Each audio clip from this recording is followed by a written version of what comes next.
There's a room in my parents' house that no one uses. Not because it's broken or falling apart. Not because it's drafty or unsafe. It's perfectly normal. Guest bed, dresser, a single window facing the woods. But no one sleeps there. If you ask my mom, she'll say it's storage. If you ask my dad, he'll laugh it off, mumbling something about old furniture.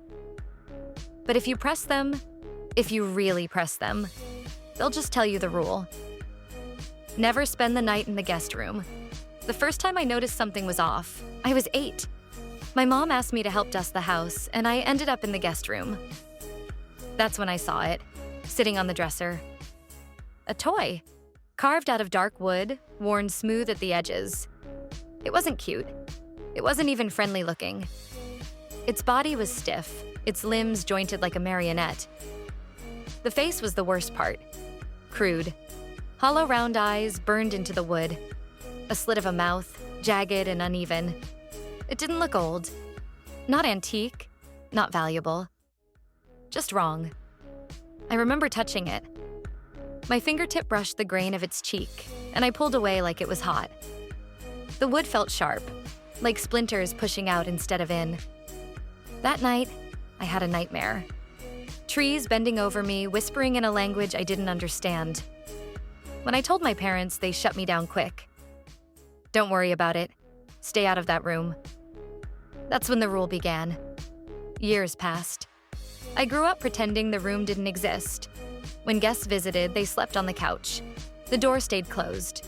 Sometimes, late at night, I thought I heard noises behind it. Soft scraping sounds, like tiny fingernails dragging across wood. By the time I was a teenager, I convinced myself it was just my imagination. And then, one summer, my cousin Ethan came to stay. Ethan was the kind of kid who loved dares. He found out about the rule on his first day and wouldn't shut up about it. What's the big deal? It's just a room. You're all scared of some stupid doll? That night, while everyone was asleep, he announced he was going to prove it. He'd spend the night in the guest room and show me I was being ridiculous. I begged him not to. I told him the nightmares, the whispers, everything. He laughed. At midnight, I watched him drag a blanket inside. He winked at me before shutting the door. I don't know how long I lay awake, staring at the ceiling. Then I heard it. The scratching. Slow at first. A scrape across the floorboards, then silence. Then again. Louder. Like something shifting its weight. I sat up, heart pounding. And then Ethan screamed. It wasn't a playful scream. It wasn't, haha, I'm messing with you. It was guttural, raw, like something was being torn out of him. I ran to the door. It was locked from the inside. I slammed my fists against it, yelling his name. The screaming stopped. Dead silence. When my parents burst out of their room, my dad kicked the door open. The bed was empty. The blanket was on the floor. The window was still locked from the inside. Ethan was gone. The only thing left was the toy. It was sitting in the middle of the bed. And its mouth, its crooked slit of a mouth, was wider. The police were called. They tore through the woods behind the house. Search dogs, flashlights, helicopters. They found nothing. My parents told everyone Ethan must have run away in the night, that he snuck out, left no trace. That's the story they told the police, the neighbors, the family.